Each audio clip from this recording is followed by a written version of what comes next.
போய் சொல்றான். ஒண்ணு நீ அடிபணிஞ்சிருப்ப, இல்லைன்னா நீ என்ன பண்ணுவ? எதிர்த்து போராடு. இது ரெண்டத்தை பத்தி ஒரு இன்ட்ரெஸ்டிங்கான விஷயங்களை நம்ம பார்ப்போம். பெரிய சீடத்துவ வாழ்க்கை ரொம்ப பிரம்மாண்டமான தியாலஜியா இருக்கு.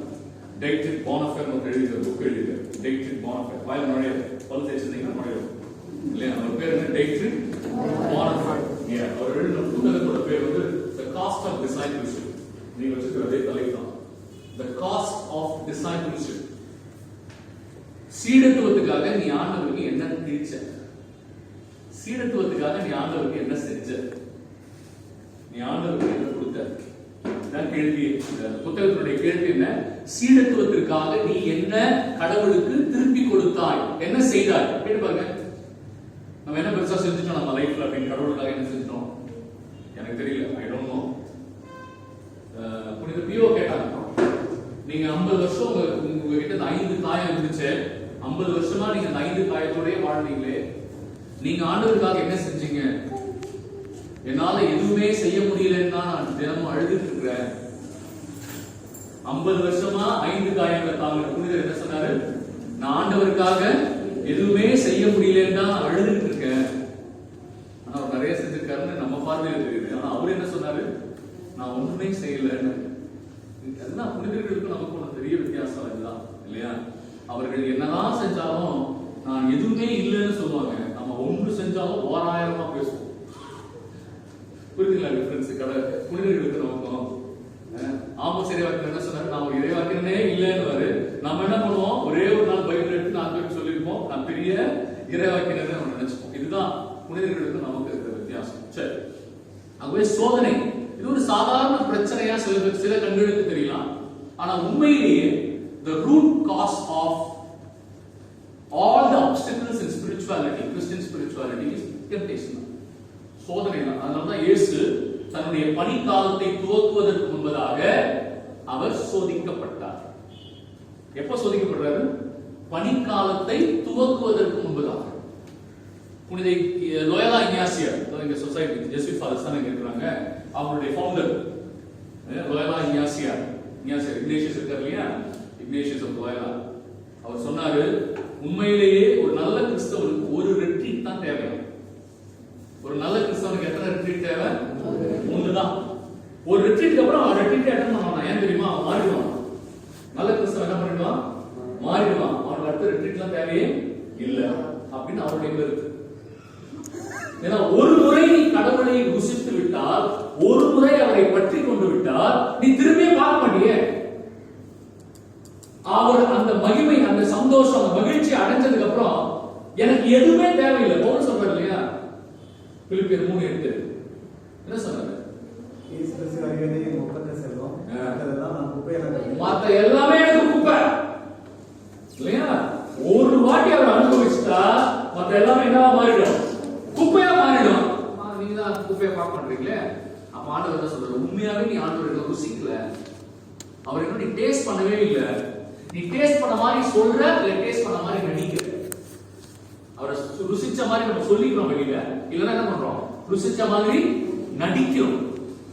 உண்மையா ருசிச்சவங்க மத்த எல்லாத்தையும் குப்பையில போடுறோம். அதுதான் பவுலடிக்கிறார். நான் சீக்கிரம் செத்து போயிட்டோம்ப்பா, எனக்கு வந்து இந்த உலகத்துல வாழ்றதுக்கே விருப்பம் இல்லைன்னா, ஐயோ அவ்வளவு பெரிய மகிமை, அவர் கூடயே வாழ போறேன், அதை நினைக்கும் போது இங்க வாழ்றது எனக்கு சுத்தமா பிடிக்கல. பிலிப்பியர் 1:20. ஆனா ஏன் தெரியுமா வாழணும்னு நினைக்கிறேன்? லூசு பள்ளியில் அவங்களாலதான். உங்களுக்கு இருக்கு அந்த மகிமையை பத்தி 2 வார்த்தை சொல்லிட்டு சீக்கிரம் போயிடணும். அதனாலதான் நான் வாழ விரும்புகிறேன் ஒழிய என்னுடைய விருப்பம் என்ன தெரியுமா? சீக்கிரம் செத்து மேல போயிடணும், சீக்கிரம் செத்து ஆண்டவருக்கு போயிடணும் அப்படின்னு நான் சொல்றேன். அப்ப அவரை அனுபவிச்சுட்டா அதுக்கப்புறம் அதை விட மேலான ஒரு அனுபவம் இந்த உலகத்துல எதுவும் இல்லை. அவரை அனுபவிப்பதற்கு தடையாக இருப்பது நான் சொல்றேன். இயேசுவை அனுபவிப்பதற்கு தடையாக இருப்பது டெம்ப்டேஷன். எளிதா பார்க்காதீங்க, சோதனைங்கிறது சாதாரண விஷயம் இல்ல. அதனாலதான் இயேசு தன்னுடைய பணிக்காலத்தை துவக்குவதற்கு முன்பாக சோதனையை ஜெயிச்சுட்டு தான் போறார். அதுக்கப்புறம் தான் நற்செய்தியை சொல்றார். அது வரைக்கும் சொல்லல நற்செய்தி. அது வரைக்கும் வெளியில போய் ஒரு பிரசங்கம் வைக்கல. யார் உண்மையாவே இறைவார்த்தை கையில் எடுக்கலாம், இறைவார்த்தை போதிக்கலாம்? சோதனையை ஜெயிச்சதுக்கு அப்புறம் தான். சோதனையை ஜெயிக்கிறதுக்கு முன்னாடி சொல்லிட்டு கிளம்பிடக்கூடாது. புரியுதா? அப்படி அக்குள்ள பைபிள் வச்சு நான் பெரிய ஆள் கலக்கவே கூடாது. முதல்ல போ உன்னை சரி பண்ணிட்டு வா இல்லையா? அப்ப வாட் இஸ் டிசைபிள்ஷிப்? அதனுடைய first process refine my self, என்னை சுத்தப்படுத்துதல். என்ன சுத்தப்படுத்தாம நான் அடுத்தவனை சுத்தப்படுத்த முடியாது. என்ன சரி பண்ணாம நான் அடுத்தவங்களுக்கு எதையும் சொல்ல முடியாது. நீ உன்னை சரி பண்ணியா? அதான் கேள்வியே. அதனாலதான் நான் நிறைய இடத்துல என்னுடைய ஃபாதர்ஸ்க்கு இல்ல பிரதர்ஸ்க்கு இப்ப கூட ஏற்கால ரெட்ரீட் கொடுத்தேன். சிஸ்டர்ஸ் கொடுத்த ஒரு 2 குரூப் சிஸ்டர்ஸ். நான் சொல்றது எல்லாமே ஒரு ஃபாதர் பிரசங்கம் வைக்கும் போது அவர் வைக்கிற பிரசங்கம் முதல்ல அவருக்கு தான், ரெண்டாவது தான் அவர்கிட்ட அவரை கேட்கறது. நான் பேசுற ஒவ்வொரு வார்த்தையும் முதல்ல யாருக்கு சொல்லப்படுகிற வார்த்தை? எனக்கு முதலில் சொல்லப்படுகிற வார்த்தை. I am not preaching at you. Okay, I am preaching with you. I am preaching to you கூட சொல்ல முடியாது. ஏன்னா நான் சொல்லுகிற ஒவ்வொரு வார்த்தையும் முதலில் எனக்கு வேண்டும், இரண்டாவது உங்களுக்கு. புரியுதுங்களா? அப்ப போதிக்கிறதுனாலேயே ஒரு ஃபாதர் புனிதர்லாம் கிடையாது. போதிக்கிறதுனாலேயே உங்களோட பெட்டர்லாம் கிடையாது இல்லையா? நானும் இந்த ப்ராசஸ் உள்ள இருக்கணும். நான் என்னை சரி செய்து கொள்ள வேண்டும் முதல்ல. அப்பதான் அடுத்தவங்களுக்கு சொல்ல முடியும். அதனாலதான் temptation is very very important to face it. அது தெரிஞ்சுக்கணும். Temptation can be both a source of sin and a source of holiness. சோதனையே ரெண்டு விஷயங்களுக்கு மூலாதாரமாக இருக்கிறது. பாவத்திற்கும் அதுதான் ஆதாரம், புனிதத்துக்கும் அதுதான் ஆதாரம். புரியுதா சொல்றது? பாவத்துக்கும் ஆதாரம் இதுதான், சோதனை தான். புனிதத்துக்கும் எது ஆதாரம்? சோதனை தான் இல்லையா? புனித அந்தோனியார நம்ம சொல்லுவோம், சிற்றின்ப ஆசைகளை வென்றெடுத்தவரேன்னு லிட்டனில வரும். நீங்க மன்றாட்டு மாலை படிச்சீங்கன்னா புனித அந்தோனியார் மன்றாட்டு மாலை என்ன சொல்லுவாங்க? சிற்றின்ப ஆசைகளை வென்றவரே. அவருக்கும் செக்சுவல் டெம்ப்டேஷன், உடல் ரீதியான அந்த போராட்டம் இருந்துச்சு. ஆனா அவர் என்ன பண்ணாரு? வென்றெடுத்தார். அதனால என்ன போட்டுருவோம்? சிற்றின்ப ஆசைகளை வென்றெடுத்தவரை. அவர் எப்படி வென்றெடுத்தார் நான் சொல்லலாம். அவருக்கு அந்த மாதிரி ஏதாவது தவறான தீய சிந்தனைகள் வந்தா தன்னுடைய ஃபாதர் உறுப்பை கழட்டிட்டு முள்ளுல போய் விழுந்துவார். எங்க போய் விழுந்துவாரு? முள்ளுல விழுந்து. அவர் ஃபாலோ பண்ண டெக்னிக்லாம் ஒரு ஃபாலோ பண்ண சொல்ல. அப்படி சொன்னீங்கன்னா கேபிள் சேர்ச்சா பாதி இருக்க மாட்டீங்க இல்லையா? அவர் என்ன பண்ணுவாரு? ஃபாதர் உறுப்பை கழட்டிட்டு வெறும் உடம்புல குளிர்ல எங்க போய் விழுந்துவாரு? முள்ளுல போய் விழுந்துவார். அந்த டெம்ப்டேஷன் வந்தவரை அவர் என்ன சொல்றாருன்னா, இந்த வேதனையை விட அந்த சோதனை தரும் பாவம் மிகவும் கொடியது என்பதால் என்ன பண்ணுவாரா? போய் முள்ள விழுந்துவார். அப்படிலாம் அவர் மனசு இல்லையா? அப்ப சோதனை ரெண்டு விதமா அவர் அதே சோதனை அவருக்கு வந்துச்சு. அந்த சோதனை அவர் எப்படி மாத்துறாரு தெரியுமா? புனிதத்துவமா மாத்துறாரு. நமக்கு சோதனை வருது, பாவம் செஞ்சிருவோம். செஞ்சுட்டு என்ன தெரியுமா ரீ விடுவோம்? Father to err is human father. இங்கிலீஷ்ல என்னது? to err is பாவம் செய்வது மனித இயல்பு. செவுள் மேலே இந்த வார்த்தை எவெல்லாம் சொல்றாங்க எனக்கு சமமாக வருது. பாவம் செய்வது மனித இயல்பா? கடவுள் நம்ம எப்படி படைச்சாருன்னு சொல்லலாம். அவருடைய உருவிலும் அவருடைய சாயலிலும் படைச்சார். கரெக்ட்டுங்களா? மனிதனுடைய சாயல் என்பது கடவுளுடைய உரு, கடவுளுடைய சாயல். The very nature of human person is godly. புரியுதுங்களா?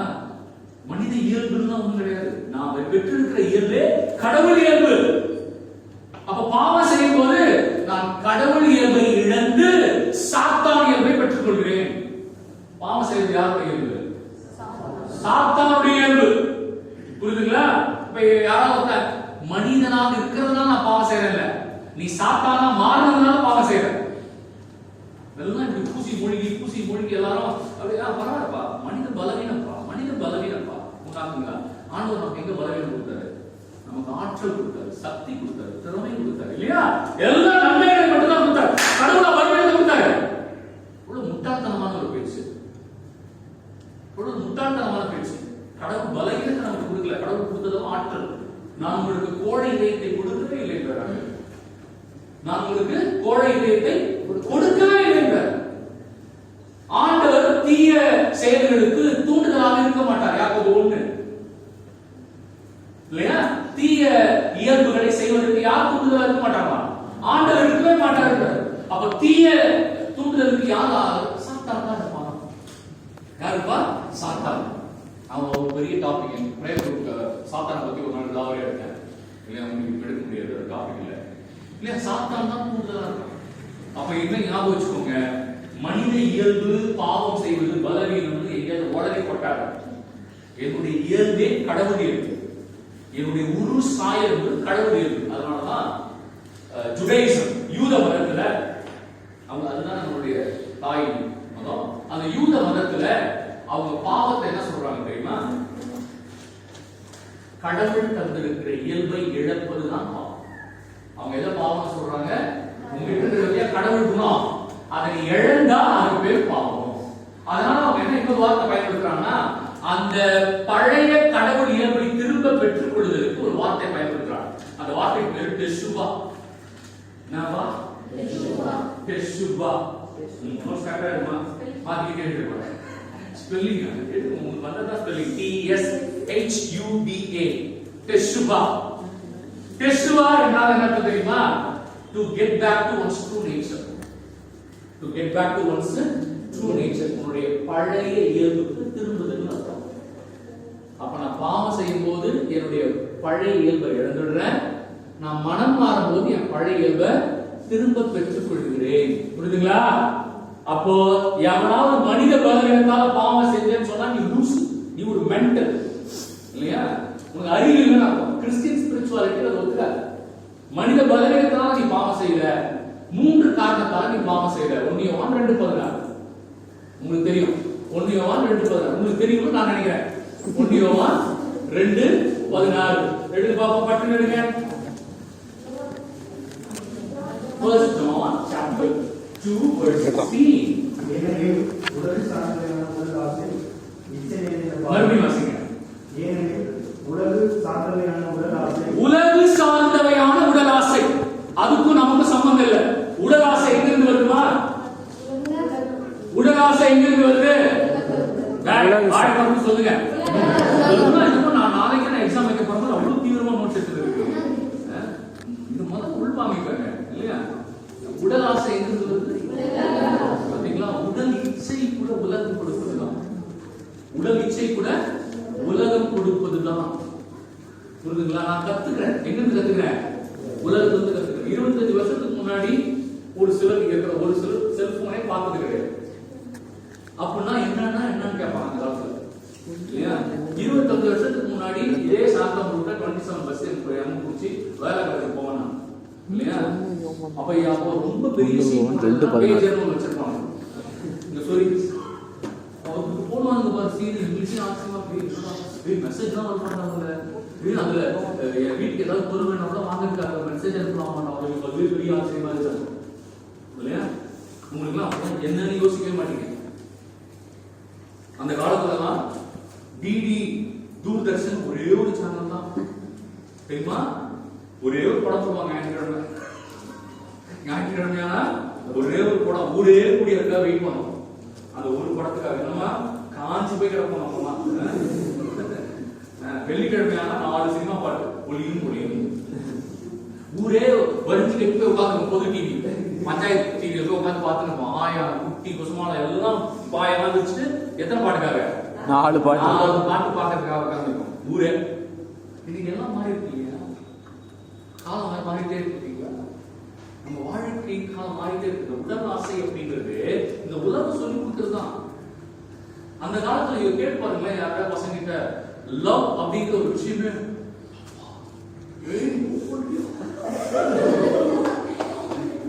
அவ்வளவு சீனா இருக்கு. ஊர்ல 50 பசங்க தான் ஒருத்தர் வருவான், அதுவே ஊரெல்லாம் பேசுவாங்க. இப்ப ஊர்ல 100 பேர் தான் ஒருத்தர் தான் லவ் பண்ணாங்க இல்லைங்களா. அப்படியே உள்டாவ மாதிரி போயிருக்கு பாருங்க. அப்ப அது பெரிய விஷயம். லவ் பண்ண பொண்ணு ஒரே ஒரு லெட்டர்ல நாளைக்கு பார்க்கிறேன்னு தான் எழுதிக்கும். அத 50 நாள் பார்த்திருப்பான் அதே விஷயம். இப்போ லூசு தரப்போ டெய்லி நைட் எல்லாம் மெசேஜ் அனுப்புது. எச்சி பாச்சி வாயங்கூட நாய பேய. அதனால கல்யாணம் ஆனதுக்கு அப்புறம் என்ன பேசுறதுன்னே தெரியல. 2 நாள் பேசலாம், 1 வாரம் பேசலாம், அதுக்கப்புறம் என்னடா இவங்க பேசலாம் எல்லாம் பேசி முடிச்சிட்டேன். யோசிச்சு பாருங்க. அந்த காலம் இதெல்லாம் எது சொல்லி கொடுக்குது? உலகம் நம்ம சுத்தி இருக்கிற டெக்னாலஜி சொல்லி கொடுக்குது. புரியுதா? ஆனா இப்ப அது சொன்னா சரியா பழைய அந்த காலத்தாலேயே நாங்கெல்லாம் வாலிப வயசு. அதனால தானே நாசமா போறீங்க. அதனால உங்களுக்கு குழந்தைய பிறக்க மாட்டேங்குது. மாணவர்களா செல்போனை பாக்கெட்லயே வச்சு சுத்திட்டு இருக்கீங்க. எல்லாமே அடி வாங்கிட்டு இல்லையா? உங்களுக்கு குழந்தைய பிறக்க மாட்டேங்குது. கர்ப்பப்பை அடி வாங்குது இல்லையா? You don't have fertility. அந்த காலத்துல ஃபெர்டிலிட்டி சென்டர்னா என்னன்னே தெரியாது. ஃபெர்டிலிட்டி சென்டர்னா என்னன்னே தெரியாது. புரியுதுங்களா? எங்க ஆயாவுக்கு குட்டி, எங்க தாத்தா சும்மா அப்படியே குட்டி மேல குட்டி போட்டு இல்லையா? அவருடைய ரெக்ரியேஷனே ப்ரோக்ரியேஷன் தான். அவருடைய பொழுதுபோக்கே குட்டி போடுவதுதான். புரியுதா? இப்போ ஒன்னே வர மாட்டேங்குது. உங்க அதே ஒரு குழந்தை இல்ல வராது. அவங்க வராது. காலம் சொல்லிக் கொடுக்குது எல்லாமே. இந்த உலகம் சமுதாயம் உடலாசை எங்க கத்துக்கிறோம்? இங்க இருந்தா கத்துக்கிறோம் இல்லையா? அந்த காலத்துல டிவி சீரியல்லாம் வந்து சினிமாவில் பாடல்கள்ல ஹீரோ ஹீரோயின் முத்தம் கொடுத்தானா நடுவில் ஒரு பூ வச்சு ஆட்டம்.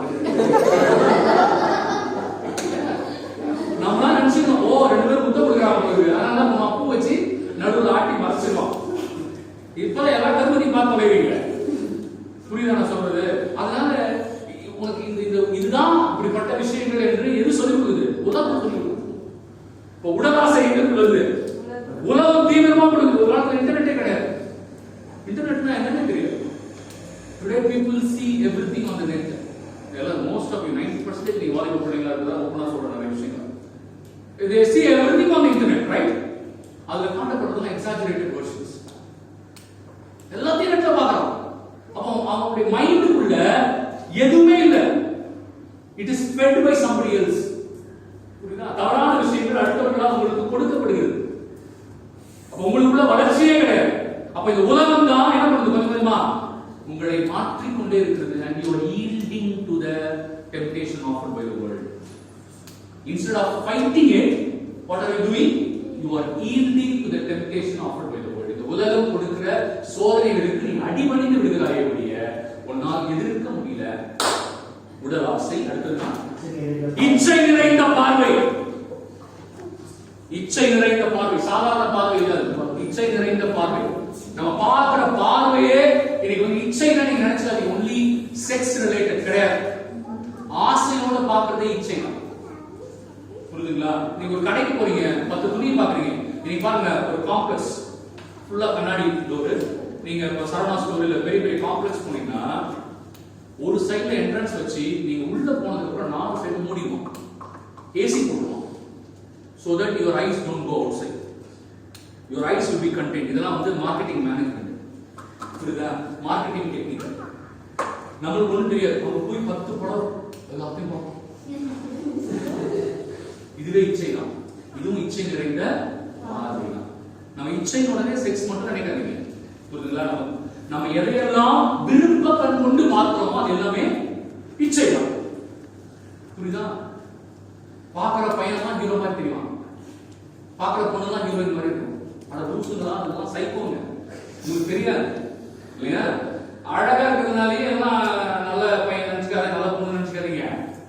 சைக்கோங்க சுத்திட்டு இருக்கு உலகத்துல. புரியுதா? மென்டல் பைத்தியங்கள்லாம் சுத்திட்டு இருக்கு. அதுல எது நல்ல பைத்தியம், பெட்டரான பைத்தியம் வந்து கல்யாணம் பண்றாங்க. புரியுதா? கல்யாணம் பண்றது நல்லதெல்லாம் கிடையாது. அதுலயும் எது கொஞ்சம் பெட்டர், இதுல ஒரு 10% பைத்தியம் தான் பரவாயில்ல, இதுதான் இருக்கிற பைத்தியத்துக்கு கொஞ்சம் பெட்டர், அதனால கல்யாணம் பண்றோம். புரியுதா நான் சொல்றது? அதனாலதான் பவுலடிகள் என்ன சொல்றாரு? கல்யாணம் பண்ணாம இருக்கிறது பெட்டர்ன்றாரு. இல்லையா? 1:7 ஞாபகம் இருக்கா? கல்யாணம் பண்ணாம இருக்கிறது பெட்டர். பண்ணி தொலைச்சிட்டியா ஒழுங்க அந்த பைத்தியத்தோட குடும்பம் நடத்து, அதோட நிறுத்திக்கோ. ஐயோ இந்த பைத்தியம் நல்லா இல்ல, அந்த பைத்தியம் தான் நல்லா இருக்கும். நீ அது போனா அது என்னமா இருக்கும்? அது ஒரு பைத்தியமா இருக்கும், அது ஒரு டிஃபரெண்ட் பைத்தியமா இருக்கும். புரியுதா? அதனால எல்லாமே இதெல்லாம் மறைக்காடா பாவி, நீ கல்யாணம் பண்ணாதனால எங்க எல்லாம் பைத்தியம். இங்க வந்து பாரு, எங்களுக்கு தெரியும் எங்க பிரச்சனை என்னன்னு இங்க வந்ததுக்கு அப்புறம் தான் தெரியும்.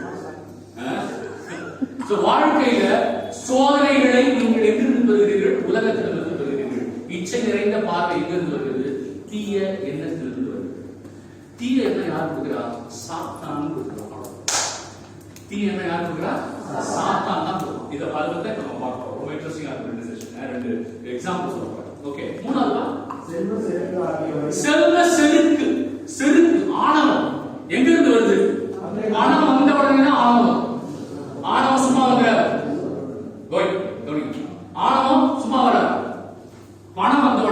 நான் வந்து ஆட் பண்ணி சொல்லிருக்கேன் பிரேயர் குரூப் மெம்பர்ஸ்க்கு. படிப்பு சிலர் படிச்சோன்னு ஆகணும், 2 இடத்துல ஆகணும் இருக்கும். கொஞ்சம் படிச்சுட்டு ஆகணும் வந்துருது, கொஞ்சம் சம்பாதிச்சுட்டா ஆகணும் வந்து புரியுங்களா? முந்தங்களா நம்ம படிச்சது ஒண்ணுமே இல்லை, நம்ம படிச்சது ஒண்ணுமே இல்லை. You really do not know that fact. What you have learned is only some pieces of information. இல்லையா?